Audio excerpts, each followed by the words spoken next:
Today, we're going to investigate and analyse subjects using the GraphXR data analysis and investigation platform.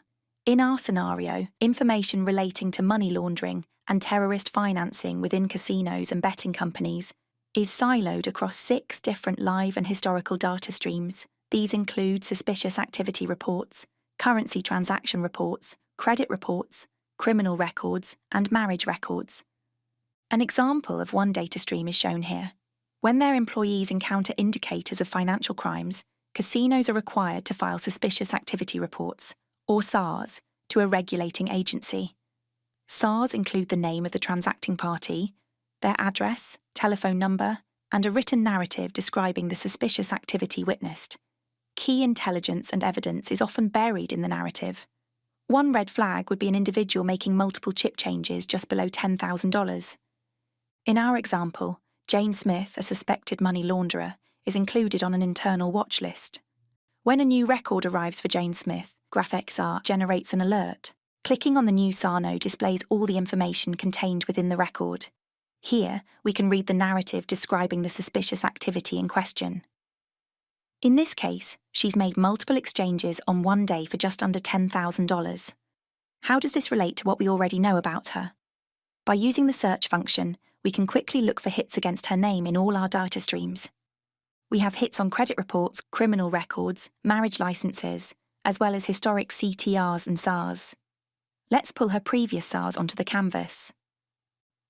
To understand their relevance, we could read each narrative one by one, but it's more efficient to use the power of CiteXR AI.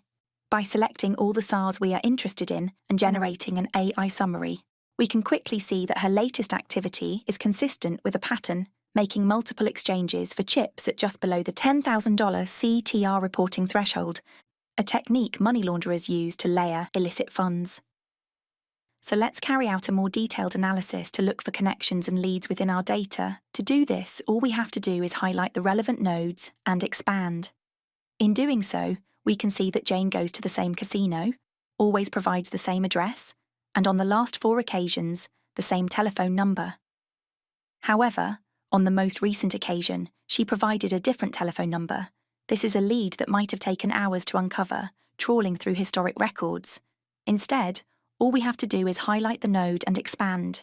It appears that this new telephone number has previously been used by a John Doe. Just like Jane Smith, John Doe is suspected of money laundering, and by generating an AI summary of all his SARs, we can see it is the same MO as Jane Smith, multiple exchanges of chips under 10,000. We can also see a related marriage record. John Doe and Jane Smith are married, but there is more we can learn here. The address on the marriage certificate is not the address Jane provides when she gambles. Expanding the address node, we find 2 linked social security numbers. Expand again, and we see 3 connected credit report records from our credit report data stream. This confirms our subjects are living together, but there is also another individual listed, a Doug Norman, and when we expand Doug's node, we hit the jackpot.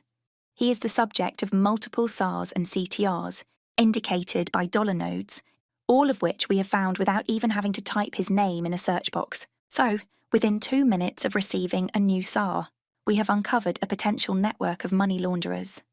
But eventually, we will need to step outside our own data to learn more about our subjects. Open source research is made easy through SeekerXR. SeekerXR enables searches against an exhaustive list of open source websites and databases, including more than 71 social media platforms, corporate record providers such as Dun and Bradstreet, Sayari and Open Corporates, compliance lists, data breaches, news media, the dark web, crypto data providers and aggregators of personal data. Here we are going to search for Doug Norman in one of these aggregators, Pipple. We now have more telephone numbers and addresses which can be easily compared with our own data. We even have a photograph. So here we've received an alert, analysed the new data, investigated the leads and identified a network of money launderers, all in a single window and less than 5 minutes.